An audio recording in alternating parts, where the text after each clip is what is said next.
Hello students and welcome back on my YouTube channel. আজকে আমি তোমাদের সপ্তম শ্রেণীর মাটি দূষণ চ্যাপ্টার থেকে সমস্ত প্রশ্ন উত্তরগুলি আলোচনা করব, যেটি তোমাদের পরীক্ষার জন্য অত্যন্ত গুরুত্বপূর্ণ। আর আমি যেগুলি আলোচনা করছি, যদি তোমরা সেগুলি ভালোভাবে পড়ে যাও, তাহলে এই চ্যাপ্টার থেকে তোমরা পরীক্ষাতে কমন পাবেই পাবে। তো আশা করছি তোমরা এই চ্যাপ্টার থেকে সমস্ত কোশ্চেনগুলি ভালোভাবে রিভিশন করে যাবে। তো চলো ভিডিওটা শুরু করা যাক। এই চ্যাপ্টার থেকে আমাদের প্রথম প্রশ্ন হচ্ছে, চেরনোবিল দুর্ঘটনার জন্য দায়ী পারমাণবিক তেজস্ক্রিয়তা। মাটির একটি উল্লেখযোগ্য দূষক হলো প্লাস্টিক। মাটিতে সিমেন্ট, ইট, কাঠ, পাথর ও বিভিন্ন ময়লা ফেলার জন্য সৃষ্টি হয় মাটি দূষণ। মাটির সঙ্গে প্লাস্টিক মিশলে তার স্বাভাবিক উর্বর শক্তিকে কি করে কমায়? মাটির সাথে প্লাস্টিক মিশে গেলে উর্বর শক্তি কমিয়ে দেয়। কারখানার ধোঁয়ার জন্য সৃষ্টি হয় অম্লবৃষ্টি বা অ্যাসিড রেন। অতিরিক্ত জলসেচের ফলে মৃত্তিকায় বৃদ্ধি পায় লবণতা। মৃত্তিকায় জৈবরূপে পচনশীল নয় এমন একটি বস্তু যেটা পচনশীল নয়, প্লাস্টিক পচনশীল নয়। অ্যাসিড বৃষ্টি দেখা যায় শহরাঞ্চলে। পরিপোষক দূষণ দেখা যায় কৃষিক্ষেত্রে। একই শস্য বহুবার চাষের ফলে কি হয়? মাটির উর্বরতা কমে যায়। অজৈব সার ব্যবহারের ফলে জমির অম্লত্ব বাড়ে। অজৈব সার ব্যবহারের ফলে জমির অম্লত্বটা বেড়ে যায়। বাড়ি, বাজার, হাসপাতাল, শহরের আবর্জনার স্তূপে জন্মায় ভাইরাস ও ব্যাকটেরিয়া।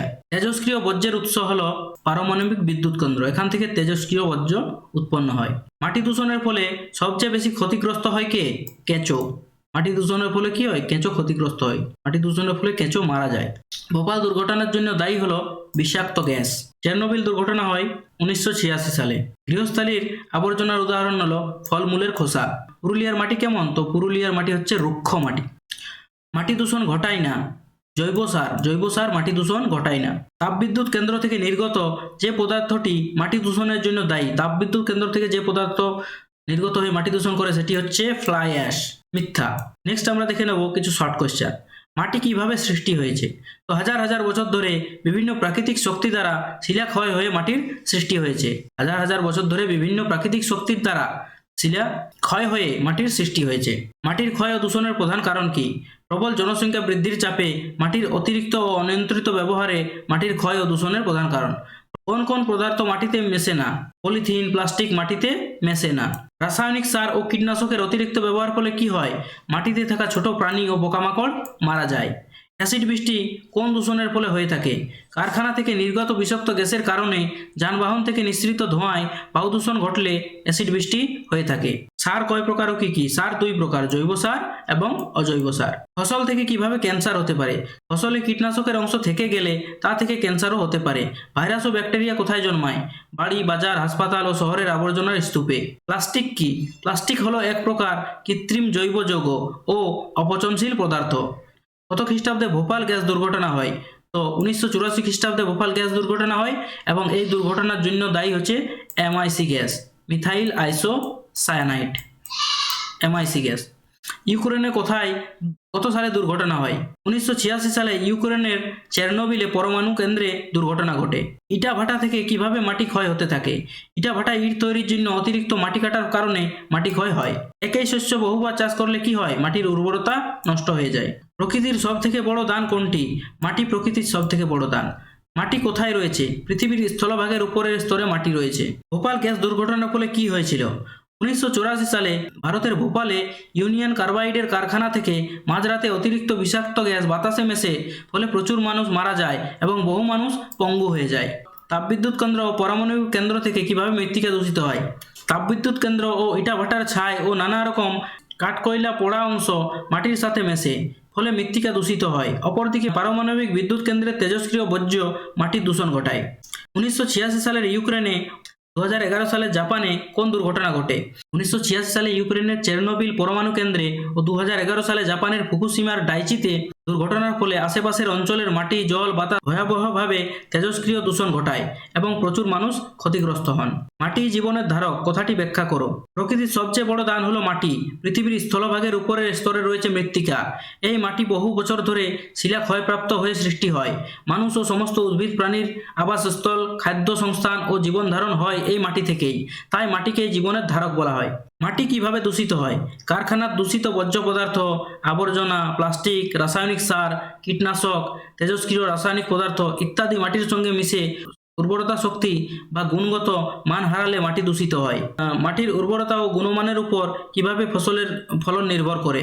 গঙ্গা নদীর দুই তীরে পলিমাটিতে প্রচুর ধান, পাট, শাকসবজি চাষ হয়, কিন্তু পুরুলিয়ার রুক্ষ মাটিতে তেমন ভালো ফসল হয় না। এর কারণ হলো মাটির উর্বরতা ও গুণমান। বাগানে একটি ফুল গাছ বা অন্য কোনো গাছের গোড়ায় যদি ময়লা বা তেল জাতীয় কিছু ফেলা হয় তো কি হবে?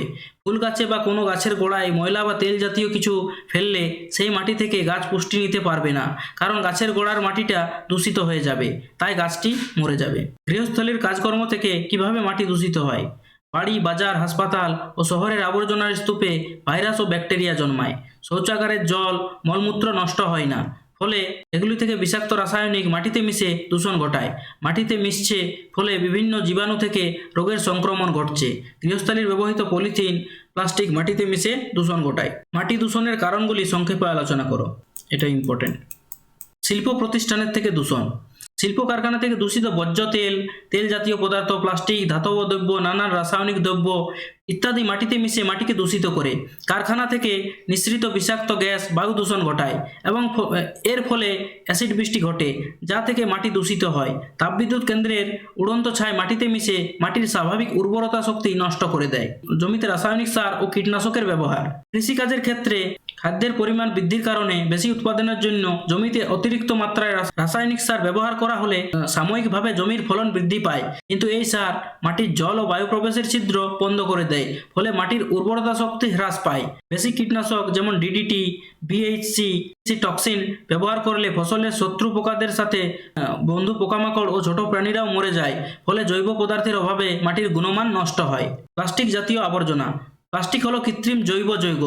এটি পচনশীল নয় ও সহজে ক্ষয়প্রাপ্ত হয় না। বর্তমানে পৃথিবীর বিভিন্ন দেশে প্লাস্টিক ব্যবহার করা হয়। এগুলি বর্জ্য পদার্থ হিসাবে নালা নর্দমায় জমে নিকাশি ব্যবস্থাকে ক্ষতিগ্রস্ত করে। মাটি তার স্বাভাবিক উর্বরতা শক্তি হারিয়ে ফেলে এবং জমি চাষের অযোগ্য হয়ে পড়ে। অতিরিক্ত জনসংখ্যা বৃদ্ধি। অতিরিক্ত জনসংখ্যা বৃদ্ধির জন্য তাদের ব্যবহৃত গৃহস্থালির আবর্জনা মাটিতে ফেলা হয়, সেগুলি মাটিতে মিশে মাটিকে দূষিত করে। অতিমাত্রায় বৃক্ষছেদন। নগরায়নের ফলে জনসংখ্যা ও বাসস্থানের চাহিদা বৃদ্ধি পাচ্ছে। এর জন্য নির্বিচারে গাছপালা কাটার ফলে বনভূমি ধ্বংসপ্রাপ্ত হচ্ছে, ফলে ভূমিক্ষয় বেড়ে যাচ্ছে, বৃষ্টিপাতের সম্ভাবনা কমে যাচ্ছে, মাটির উর্বরতা শক্তি কমে গিয়ে সামগ্রিকভাবে ভূমি দূষণ হচ্ছে। মাটি দূষণের ক্ষতিকারক প্রভাবগুলি আলোচনা করো, এটিও ইম্পর্টেন্ট। মাটি দূষণের ফলে চাষবাস ক্ষতিগ্রস্ত হয়ে চলেছে। মাটিতে সীসা, পারদ, দস্তা ইত্যাদি ধাতু মিশে মাটির অম্লত্ব, ক্ষারকীয়তা, গুণের পরিবর্তন ঘটাচ্ছে। মাটি দূষণ মাটির মধ্যে উপস্থিত উপকারী ব্যাকটেরিয়াগুলিকে নষ্ট করে দেয় ও জৈব পদার্থের অভাব ঘটে। বেশি উৎপাদনের জন্য অতিরিক্ত রাসায়নিক সার ও কীটনাশকের ব্যবহারের ফলে স্বাদ পরিবর্তিত হয়, ফসলের খাদ্যগুণ কমে যায়, ফলে মানুষের শরীরে অপুষ্টিজনিত নানা রোগের সৃষ্টি হয়। ফসলে কীটনাশকের অংশ থেকে গেলে মানুষের স্নায়ু দুর্বল হয়ে যায়, চোখের অসুখ, এমনকি ক্যান্সার পর্যন্ত হতে পারে। এছাড়া একই শস্যের বহুবার চাষ মাটির উর্বরতা কমিয়ে দিয়ে মাটির গুণাগুণ নষ্ট করে। পারমাণবিক বিদ্যুৎ কেন্দ্র থেকে নির্গত তেজস্ক্রিয় পদার্থ মাটিতে মিশলে সেই দূষিত মাটিতে উৎপন্ন ফসল ও উদ্ভিদের ক্ষতিকর তেজস্ক্রিয় বিকিরণ এর প্রভাব থেকে যায়। মানব শরীরে জীবকোষ বিনষ্ট হয়ে যায়, মানবদেহে ক্যান্সার, ভ্রূণস্থ শিশুর ক্ষতি, বিকলাঙ্গ শিশুর জন্ম হয়। মাটি দূষণ সমস্ত জীবকুলের চরম ক্ষতি করে, তাই পরিবেশের ভারসাম্য বিঘ্নিত হওয়ার জন্য মাটি দূষণ অনেকটাই দায়ী, এটিও ইম্পর্টেন্ট। মাটি দূষণ প্রতিরোধের উপায়গুলি কি কি? তো মাটি দূষণ প্রতিরোধের উপায় হলো গৃহস্থালির বর্জ্য আবর্জনা অন্যত্র বা নির্দিষ্ট স্থান নির্ধারণ করে ফেলতে হবে। প্লাস্টিক বা পলিথিন জাতীয় জিনিসপত্রের পরিবর্তে কাগজ, শালপাতা, পাটের ব্যাগ বা মাটির পাত্র ব্যবহার করতে হবে। কৃষি জমিতে কীটনাশক ও রাসায়নিক সারের ব্যবহার কমাতে হবে। এর পরিবর্তে জৈব সার বেশি পরিমাণে ব্যবহার করতে হবে। কারখানার উপযুক্ত প্রযুক্তির মাধ্যমে বর্জ্য পদার্থ নিষ্কাশন করতে হবে। শৌচাগার ছাড়া যত্রতত্র মলমূত্র ত্যাগ করা উচিত নয়। তেজস্ক্রিয় পদার্থ ব্যবহারের সময় সাবধানতা অবলম্বন করতে হবে। দাহ্য আবর্জনা পুড়িয়ে ফেলা উচিত। তাপবিদ্যুৎ কেন্দ্রে ছাই যথাযথ উপায়ে পুনরায় ব্যবহার করে ভূমি দূষণ রোধ করতে হবে। বাগান ও রাস্তার ধারে বেশি করে গাছপালা লাগাতে হবে। এই ছিল আজকে সপ্তম শ্রেণীর ভূগোলের মাটি দূষণ থেকে সমস্ত প্রশ্ন উত্তর। আশা করি তোমাদের ভিডিওটা ভালো লেগেছে। ভিডিও ভালো লেগে থাকলে নিশ্চয়ই কমেন্টে জানিও, আর অন্য কোন কোন চ্যাপ্টার থেকে তোমরা এই ধরনের প্রশ্ন উত্তর চাও সেটা আমাকে কমেন্টে জানিয়ে দিও। See you guys in my next video. Till then, thank you for watching.